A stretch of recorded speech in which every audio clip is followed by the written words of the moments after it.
going to give you awareness around everything that's possible and how to structure deals and sales and negotiations and how to go out and find these opportunities. All right, guys. So day one, we're going to focus on exit strategies. All that exit strategy means, it's a fancy term for different ways that you can make money with a deal, right? Underwriting, just how to analyze these deals. We're going to look at actual live deals that we've closed on. We're going to dive into sales and negotiations, rules for comparables, and Q&A. Tomorrow, my other half in business, Kevin, is going to be taking over, how to get your first deal or your next deal. What are free ways that we can start to get deals, paid ways that we can get deals, systems and processes, funding, and Q&A. All right, so let's get the party started. So exit strategy. So the first one I'm going to go over is wholesaling. So wholesaling, the ideal seller for this type of deal is someone that's in distress, has tenant issues, inherited a property, a vacant home, there's violation issues. There has to be a distress for someone to sell us their house for way under what it's worth. So the first step is finding that seller that needs your cash offer because they're distressed. You get really ninja at negotiating, which is what I teach you guys. You get a property on their contract at a really discounted price, and then you find another investor and you assign that contract to that investor. Now you make the difference in the middle. The benefit of wholesaling is that it's really scalable because you don't need to put your own money into the deals. So you could do as many transactions as you want because it doesn't require your capital. So what do you have to get good at? Finding distressed sellers, negotiating, getting properties on their contract, and then building your list of buyers. That's all you need to make this business work. This one in particular was a deal in Miami that we did. He was out of state. We got this property under contract for $375. We found a buyer that was willing to buy it for $420. So the total wholesale fee was $45,000. Let's look at the interior. Property's in disrepair, messy, all over the place. This is the perfect property for what we're trying to do. This is what the investor ended up doing with the property. Here you go. That's what your after looks like. So one way that you can close on these cash offer deals is wholesaling. The other way is you can actually double close, meaning you actually close on the deal. You own the property like 30 minutes, maybe sometimes even seconds. And then that same day, your end buyer is going to come in and close on that property. So this deal, we got it under contract for $150. We assigned it for $205. The wholesale fee was $50,000 and we partnered 50-50. He had already started working with us, learning from us, and was like, hey, could this be an opportunity for that thing, Kevin, that you told me? So this is what the property looked like.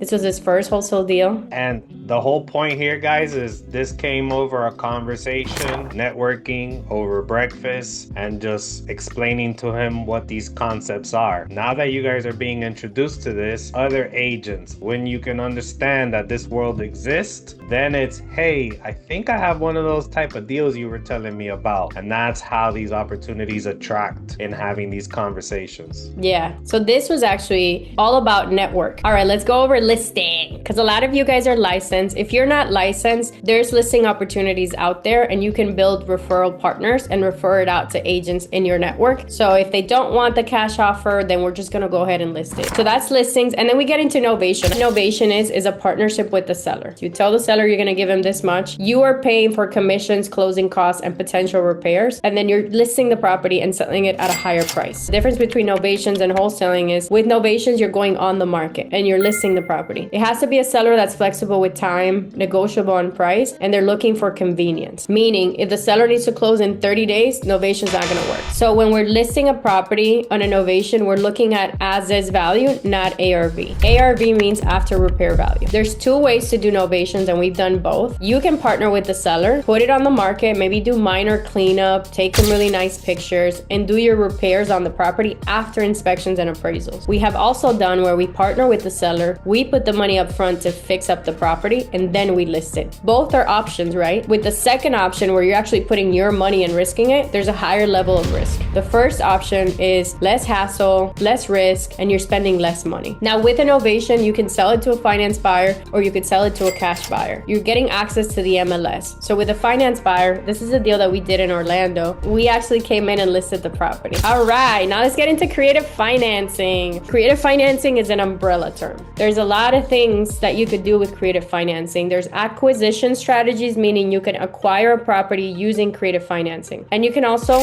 sell a property using creative financing. So creative financing is amazing. So subject to seller finance, hybrid sub to seller finance, and lease options. So subject to is essentially, you're buying a house, taking over the deed. Now you're the owner. The title is transferred to you. The seller's not the owner anymore. The seller's name does remain on the mortgage. So you're buying a property and keeping the mortgage in place.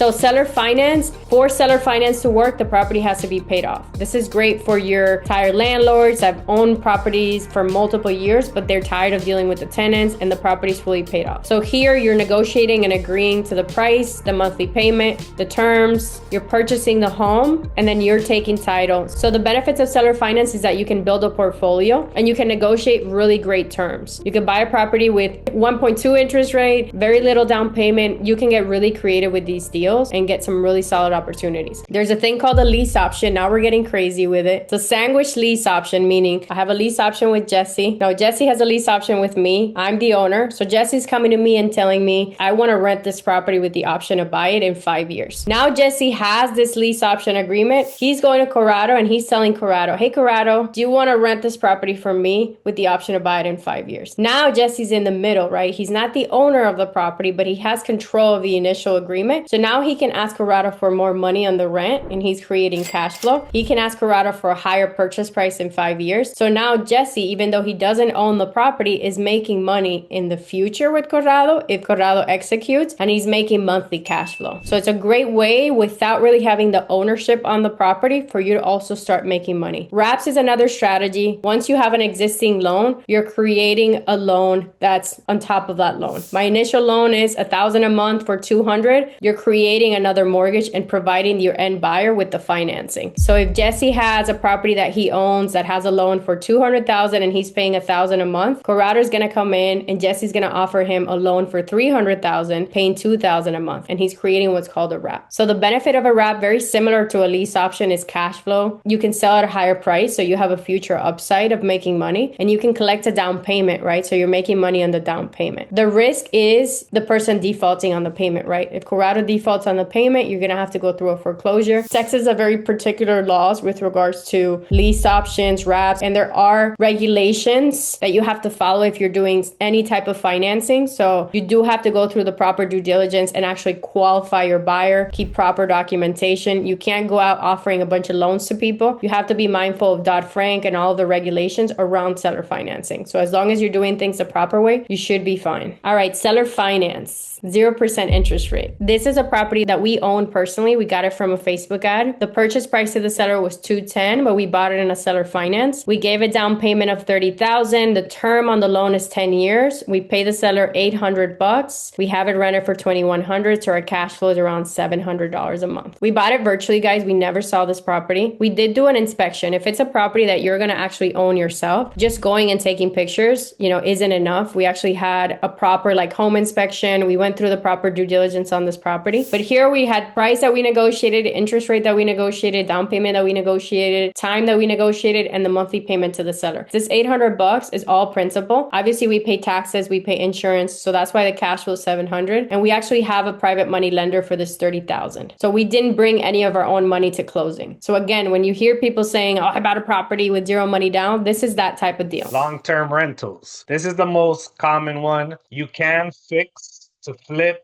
to keep, especially if you got it at a good discount deal with these strategies we're talking about, going direct to seller, picking up deals. If you pick up a good property, there is lenders who will refinance you at the new after repair value, right? And they'll give you up to 75 to 80% of the new value of the property. If you've bought it deep enough, you can potentially get all your money back. And that's the BRRRR strategy, right? Buy, renovate, repair, refinance it, and then repeat, do it over again. There is sometimes people who buy for long-term rent for appreciation, knowing that in a few years they can sell it and it's going to be worth a lot of money. So they just care that the property pays for itself. And the other reason that people are interested in long-term rentals is for tax breaks. They have to pay Uncle Sam a big number. They don't want to. They meet with their accountants. Tax strategy is buy a property, do a cost segregation study, use that depreciation to offset your taxes. For example, I just did did one on a property, cost me $900 to do the cost segregation with the company, and I saved $10,000 of IRS taxes with Uncle Sam. That instead of giving it to them, I use that money to buy a property. You can tag team with CPAs, because every year I got to pay Uncle Sam, meaning every year I'm looking for more and more and more property to offset, because I rather pay myself in investing in a property than give it to Uncle Sam, right? Building wealth, saving taxes legally. So long-term rentals has those three positives. Cons, you got to fix the toilets, you got to change the ACs, you got to fix the leaky roofs, you got to deal with tenants that sometimes don't pay, you got to deal with vacancy factor. So one tenant moves out, you got to paint it, clean it up, fix it. So you got to know how to run your numbers to factor in the capital expenditures of the fixes so that it's still a profitable deal and it works for your plan, whatever your exit strategy is. Now, short term to midterm, we right now have about 16 to 18 properties managed under short term. So we're very familiar with the Airbnb, VRBO, Booking.com, Expedia game. We have a manager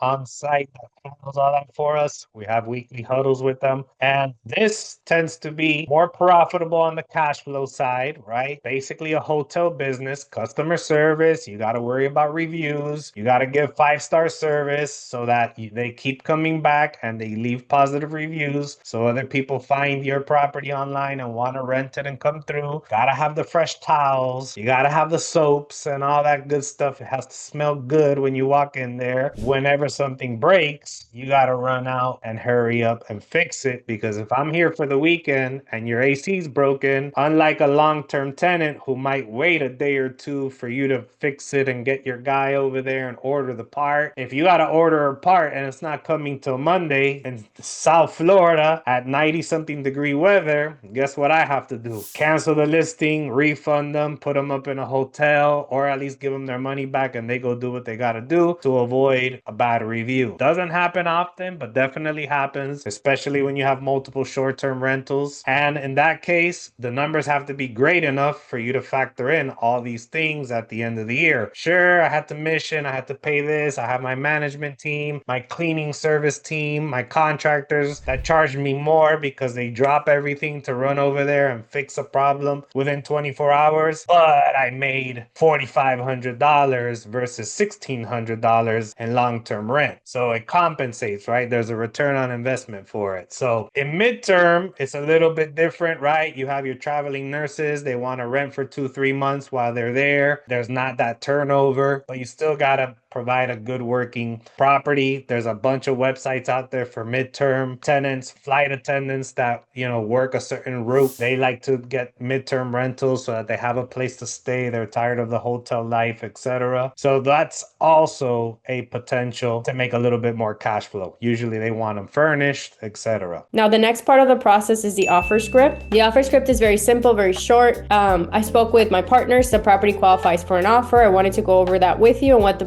process and the numbers look like. You're just giving them a quick overview of what the process looks like. Hey, we're going to send it to the title company. We're going to do a walkthrough, yada, yada, yada. And then you're giving them the price. I will tell you guys, if you feel not confident yet as you role play and you get comfortable with these, getting in front of them in their living room, them investing an hour, hour and a half with you, walking the property and answering these questions, sometimes just your normal personality will help when you're not exactly asking the framework perfect until you get comfortable with it. Keys to negotiating is you shut up and wait for them to receive the information. A little tip to negotiating is never give them round numbers. Always give them a number that's like 401, 230, because then it feels like a real number that was studied and analyzed versus round numbers feel made up. That's the main script that I want you guys to do. And then we have scripts around agents. We have scripts around direct investors if you want to go. So there's subject to scripts, there's seller finance script. I have everything here for you guys. The Novation script as well. I do have, for those of you that are doing direct offer offers to agents on the MLS, because we do both, right? You could go direct to seller, you could go direct to agent, or you could get deals from wholesaler. So we have scripts for every single thing that you do. So let's open it up for questions.